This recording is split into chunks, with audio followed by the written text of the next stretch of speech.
A lawsuit filed against a drug company alleging improper influence on how Texas treats its mentally ill is moving closer to a court date. The issue whether patient care took a back seat to profit. KXAN investigative reporter Nancy Wilson looks into allegations of improper influence and the relationship between University of Texas professors and the pharmaceutical industry. He thinks that's the grandest thing to pick that ball up. Cliff Gay thought he'd feel better when he was prescribed a new medication to treat his bipolar disorder. They are just such a joy. The side effects were going to be a lot less, particularly the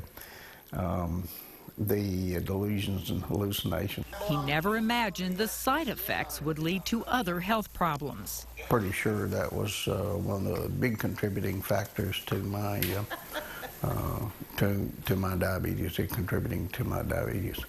And it did not help me that much with my mental illness. Cliff's story is not unique. Patients across the state were prescribed certain medications now known to cause long-term problems. This after the Texas Department of Mental Health mandated doctors in the state's hospitals and community centers use a guideline called the Texas Medication Algorithm, or TMAP, a step-by-step guide for which medications to use. It was supposed to be an independent way to provide patients with the best treatment options. But a lawsuit says that's not what happened. Court documents allege a cozy relationship between the decision makers and the companies whose drugs they were evaluating.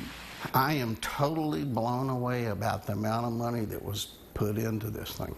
Contracts show the state paid the University of Texas more than $3 million for its professors to work on TMAP.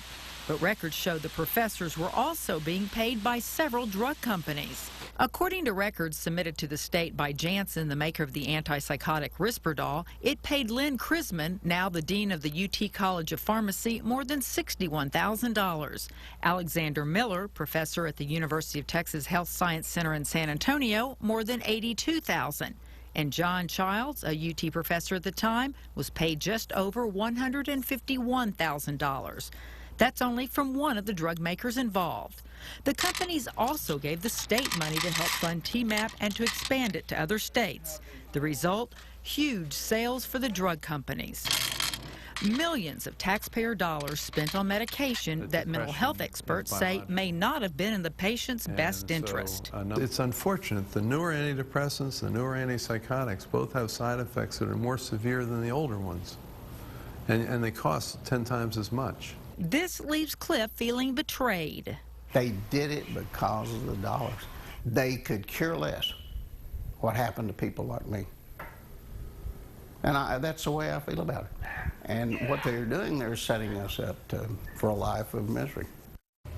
We asked the UT Chancellor for an interview for the story. He declined, but Vice Chancellor Barry Bergdorf sent us a written statement. In part, he says management of outside employment agreements and attendant conflicts of interest, if any, is delegated to individual campuses within UT's system. Now, each campus has supervisors who evaluate requests for outside employment to decide whether there is a conflict of interest, whether it interferes with UT duties, and whether a potential conflict can be managed. So, Nancy, what's the status of the state's lawsuit against the pharmaceutical company? Well, here's the deal. The state of Texas believes the drug companies improperly influenced these decision makers, costing the states millions of Medicaid dollars.